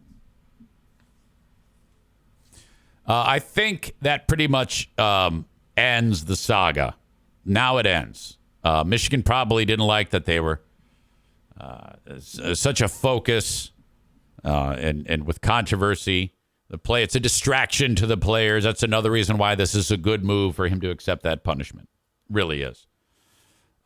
Their best chance to win a national championship, believe it or not, in my opinion, is without Harbaugh, because them accepting that punishment, this story is over. As of right now, the story's done. Had it dragged on, that's another story. Now, the next thing on the agenda is tomorrow at this time, they're going to murder Maryland. Now you can begin the process. Now the only thing there is to talk about is the murdering of Maryland and the game. The greatest college, every year, it's the greatest college football game. Without a doubt, Michigan, Ohio State. There is nothing bigger. Every year, it's the biggest game on the planet. Okay? You cannot compare anything. Michigan, Ohio State. There's nothing that compares. There was a time when you could maybe make the argument for like Auburn, Alabama, but Auburn sucks dick half the time, so it's like, whatever. There's nothing like Michigan, Ohio State. And Michigan has their number the last 2 years. If that guy Ryan Day loses again, he might get fired. Isn't that crazy? You can win all your games but one. If you lose that game, you're fucking dead. Same thing. If you lose all your games and win that one, you're like the greatest coach in the world. You must beat Ohio State. There have been times when Michigan went into Columbus and, like, in their hotel room, off campus, they have no hot water. Like, the hotel cuts the hot water. Holy shit. Serious business. People are throwing bottles at them, batteries, rocks. Don't take your helmet off. Do not take your helmet off on the sidelines. That's the way it used to be, at least.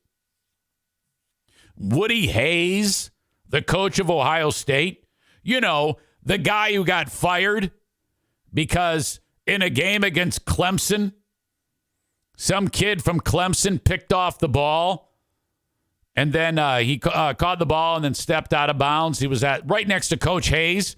Coach Hayes punched him in the fucking face for intercepting the ball. And that was it. That's how crazy that son of a bitch was. God damn. Bo Schembechler, he let that one guy, Dr. Anderson, show up and rape all the kids. It's not really the same. It's true, though. Thank you to, of course, TC Paintball. Rick joining us today. Book an event at tcpaintballgr.com. So fantastic. A lot of fun. Maybe the neighborhood kids, maybe the bachelor party, maybe your fantasy football crew. Have some real fun, workplace team building, whatever it may be, at TC Paintball, Michigan's premier paintball destination. TC Paintball is respected throughout the country for their fantastic layout, all the services they provide customers who wander through and maybe even pick something off the shelf to buy at the pro shop. Fully stocked pro shop, amazing crew. TCPaintballGR.com. Right in the middle of Grand Rapids, Michigan. There, find out more info at tcpaintballgr.com. When it comes to insurance, okay, this year is different than others. You are at work. You got your workplace insurance that your boss picks out for you. Every year it costs a little bit more, and the policy is a little less excellent. But it's cheap. What the hell? Until you add your family, your wife, your 2 kids. Oh, my God. Now it costs you an arm and a leg taken out of your paycheck every 2 weeks. Paying a lot for that. Let's say you pay, I don't know, $1,100 to insure your family. Wouldn't it be great to get a policy that's like 5 times better that costs like $400 a month? That's absolutely possible these days because of changes that have been made at healthcare.gov, Obamacare. Now, to explore this, save your time and do nothing. All you have to do is reach out to Frank Fuss, and he will do it for you. My Policy Shop Insurance. It doesn't cost you a dime to do this, but he will explore the options made available just this year to families who in the past would have to get a family policy through an employer. You don't have to do that now. You keep the employer insurance. Family gets a policy from healthcare.gov. How? Reach out to Frank at buyinsurancehere.com, and he'll tell you how it works. Buyinsurancehere.com. Okay, Irvine's Auto Repair, Grand Rapids Hybrid and EV. That will be the site of the Great Food Giveaway, December 22. That is Thursday, December 22. I don't yet have a time yet. Grand Rapids Pit Bull Alliance will be there donating food to needy families, pet food to needy families, and we will be donating Christmas dinner to needy families on December 22. I just talked with Sean over at Meyer yesterday, new contact, starting the process. Details coming soon about how we make this all happen and how you can help provide a fantastic Christmas meal for someone in need. And it's all going to be happening at Irvine's Auto Repair, Grand Rapids Hybrid and EV, where you should all get your vehicles repaired. Everybody. Man, the best service, and making sure that your vehicle stays on the road, whether it's preventative maintenance or something goes haywire or as simple as an oil change or a wheel alignment. They do it all at Irvine's. 616-532-6600. At the hockey game the other day, something terrible happened.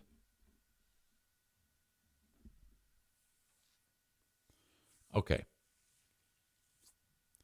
This is the Kids' Day matinee. I can't believe I didn't talk about this right away, but it's been on my brain, and I've spoken about this before. I don't know what it is with young boys. Probably because young boys are idiots. But I don't remember doing this. I don't remember trying to disrupt things by acting like I was sucking dick. Like, if I'm in class and I'm, 13-year-old Eric, 12-year-old Eric, 11, 10-year-old Eric, I don't try to disrupt the class by pantomiming that I am, there's a penis in my mouth. I would do other things to try to disrupt the class. About the only thing sexual we would ever do would be to take our index finger and a middle finger and make it in a V and put it up to our face and stick your tongue out. implying that you are eating a vagina. Okay, everybody knows that one. The old V to the mouth, tongue out, eating the vagina thing. So something's happened along the road that now, instead of boys doing that, they act like there's a penis in their mouth, and they want the world to see it. Now, I don't know. Maybe there's more gay people coming out. I don't know. Maybe this is a young person says, hey, Mom, guess what? I'm gay. But anytime you have kids on the video board, young boys, once a game, they're going to go like this up to their mouth, which is the pepper grinder,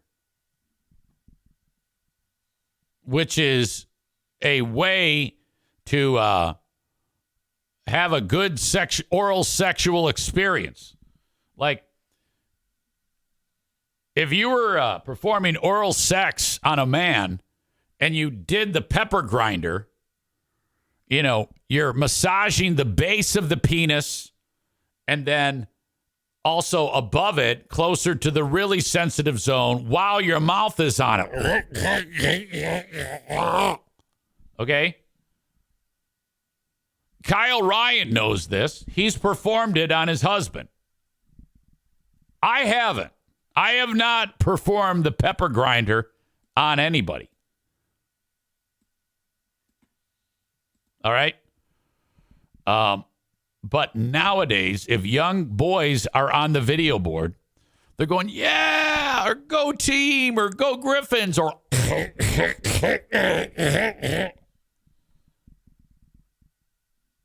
And, okay, it's... I don't know. I think it's a trade-off. They might not want a penis in their mouth, but they know how ridiculous it is and how much it makes my boss's brain fry when all of a sudden there's a kid acting like there's a penis in his mouth and there's 11,000 people going, oh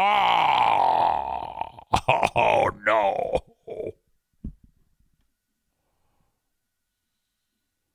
Tyler says, oh, yeah, kids nowadays will jump on their desks and start doing pepper grinder in their mouths. So odd. So odd. It happened again, the camera's panning across the mass of young people at the game, and they're, yeah, I'm sucking dick. What the fuck? Why would you do that? I mean, we need to bring this back. The old... well, maybe everybody's gay now. I don't know. Maybe I'm getting it wrong. Maybe all the kids are gay, or at least some. Holy shit. It's fucking ridiculous. So then it fries the brain of my boss, and he's like, God damn it, get the camera off that kid who's sucking dick. Jesus. Up until yesterday, I'd never heard of Holton Township, Michigan. Thank you to Chris K. for sending this along. This is a small community in Muskegon, Michigan. Well, Muskegon County, Michigan, which has, Muskegon and Muskegon Heights, which is a little sketch. But outside of that, it's all rural and MAGA-like in Muskegon County. The further north you go, the worse it is. Well, this community of 2,500 people, they have just passed a resolution that is establishing the community of having its own militia to protect the Second Amendment, and declares that it will not enforce new red flag laws restricting gun ownership.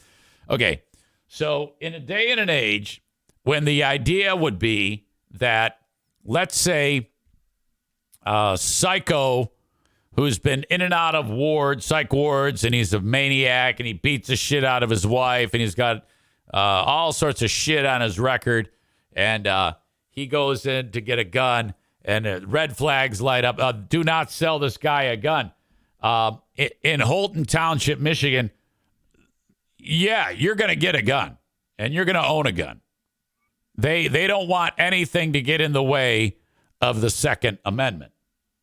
Now, I don't think that our forefathers had any idea of just how stupid we would be in the year 2023 when it comes to weapons. You have to understand, when we made the Constitution, it was very important that we have our weapons handy to be able to fight England or any other fucking interlopers trying to steal the land that we stole fair and square from the Indians. Okay? We stole it first. We want to keep it. So thus, we must have our guns by us at all times. That's how the nation was born. All right. None of that matters now. But these fucking morons are so stupid. They love guns so much that it's very important to them to, first of all, bastardize religion and protect this law, the Constitution. We must fight for the Constitution. Like, what a stupid thing to fucking fight for, you assholes. Jesus Christ. And this is coming from a gun owner. And not just a rifle, a pistol. I carry a pistol, concealed. You know what I did? I followed the rules. Holton Township in Muskegon County passed a Second Amendment resolution on Tuesday night establishing itself as a Second Amendment sanctuary. The resolution included an addendum establishing their very own militia. This is the woman who's like behind it all, who doesn't look that retarded. I mean, her head's kind of an odd shape because of the hair, a little cone head going on.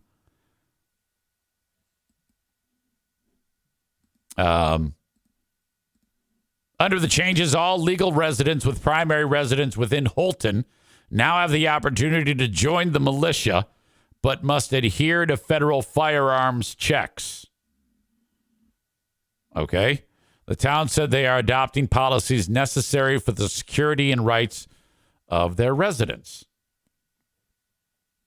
Township clerk. The Holton Township Board passed the legislation with 4 members of the board agreeing with the change.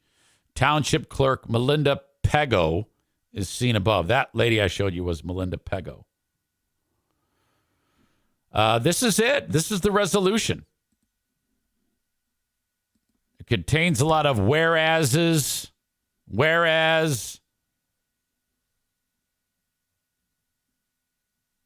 the nays and the yays. A red flag law is the prevention law that permits the state order to have a person's firearms temporarily removed if they present a danger to themselves or others. So that is no longer a thing in that community. We, the people of Holton Township, hereby declare our inalienable rights, our freedom, and our liberty is guaranteed by the Constitution of the United States of America.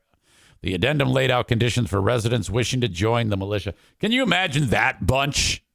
How many teeth do you think there are collectively in the Holton Township militia? Oh, I bet that's a real fucking fighting force. The county is split nearly 50-50 between Republicans and Democrats. That surprises me. In fact, in the presidential election, Joe Biden garnered more votes than Trump by the narrowest of margins. Very narrow. In fact, Biden had 45,643. Trump had 45,133.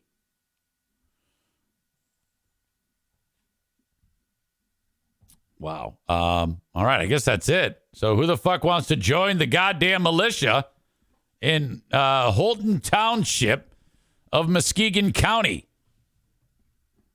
What an absolute shit show that place is probably. Hurricane Ashley says that county seems very domestic violence-y.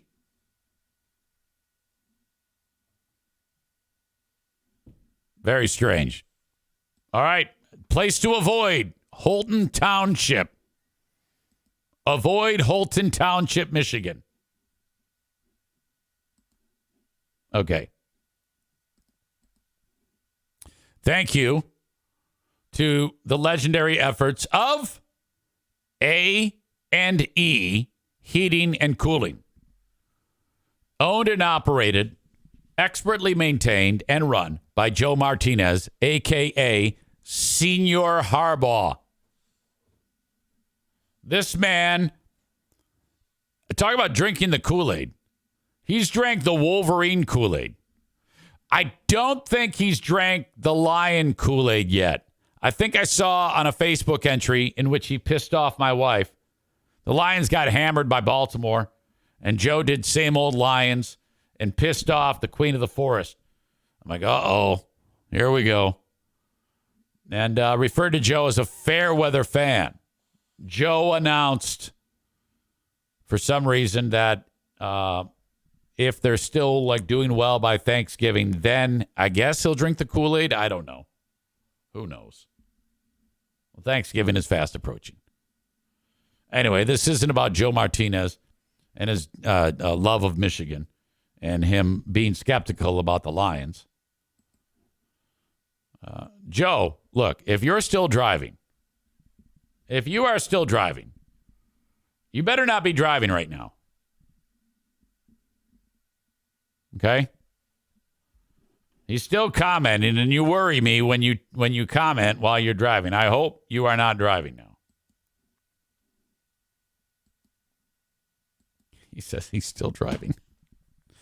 Fucking pinche pendejo. You like that? You like that? 616-516-8579. Call him while he's driving. He will pick up. Text him while he's driving. He will respond. 616-516-8579.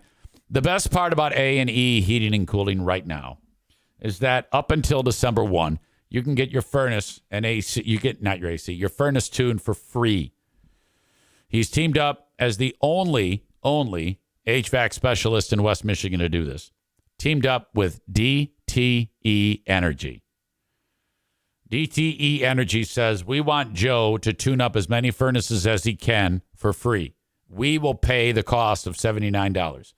Okay? They want your furnace running efficiently. So call Joe and schedule that.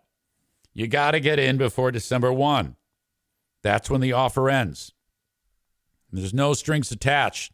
They show up, they tune up, they leave. They take care of the loose ends to get the money exchanging hands from DTE to Joe. You have nothing to do with it. You just get it free, flat out. So you should call today and talk to Senior Harbaugh, 616-516-8579. Batting last in the order today, Van Dyke Mortgage. The Mario Flores Lakeshore team of Van Dyke Mortgage. I almost said Orgage. 231-332-6505. No matter where you are in the U.S., get a mortgage. Get pre-approved today, 231-332-6505. Yes, the interest rate is higher than what it should be, all pandemic related. People forget that interest rates going up and inflation, it's all because of the pandemic. All of it. It has nothing to do with anything political. It's all pandemic related. Still picking up the pieces from that. It will eventually go down. But get into your mortgage now and start paying off your new home. Then when the rate drops, you refi, and you're paying a lot less each month. But get into the home now, 231-332-6505. This ensures that you don't buy more house than you can afford. It's curbing the inflation. Or if you already own your home and have owned it for some time and you need money out of it, Christmas, vacation, new roof, new furnace, whatever. Get it out of your home. Don't take a goddamn loan. 231-332-6505 for the Mario Flores Lakeshore team of Van Dyke Mortgage. I'm on Cameo. Hire me at cameo.com. It's just $20. There's nothing better than an easy Cameo. Advertise on the show. Reach out on the Shoreliner Striping inbox. I'll tell you how it works. Eric at ericzaneshow.com. And get a T-shirt at the merch store. EricZaneShow.com. T-shirt, coffee mug, you name it. Yesterday's asshole of the day was Harbaugh for some reason, probably because I didn't have an asshole of the day. But who is the asshole of the day today? It's not Harbaugh. It's over. That story is done. That is a great move by Michigan to take the L. Take the L. You're almost halfway done with the suspension. After Saturday, you'll be 2/3 done. Okay? Take the L. The best. What was it? Anton Chigurh said it's the best deal you're going to get. God, I love that movie. No Country for Old Men. So fantastic. Coen brothers. Fucking intense. Jesus. All right. That's a great suggestion, Chris.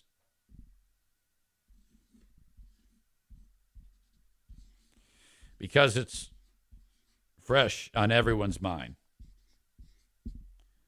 A year and a day ago, the big retirement party for Saint Gaslight as the asshole of the day.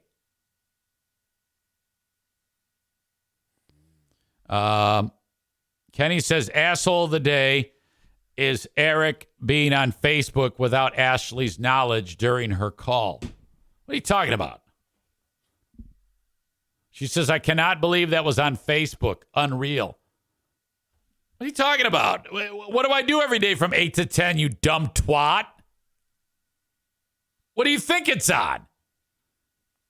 It's a Sirius XM? Fuck it.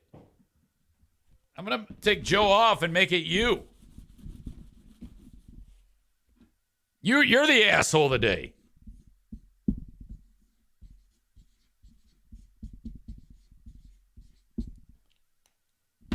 I'm just kidding. It's St. Gaslight again.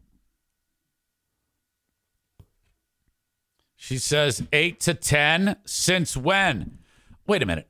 Idiot. If I have you on, okay, and we're talking, and I talk differently. I behave differently when I'm podcasting. It's a normal conversation if we're not podcasting. What of that was normal? I was interviewing you, you asshole. Fuck that shit. That is bullshit. Unbelievable. And the only reason why Kenny wants me to be the asshole of the day is because he's trying to win favor with Ashley because he wants to eat her ass. That's what's going on there. So shut the fuck up, Kenny, you idiot. God damn. All right, that's it. Enjoy the day. Have a good one. Talk to you on Patreon. Darla's looking exceptional.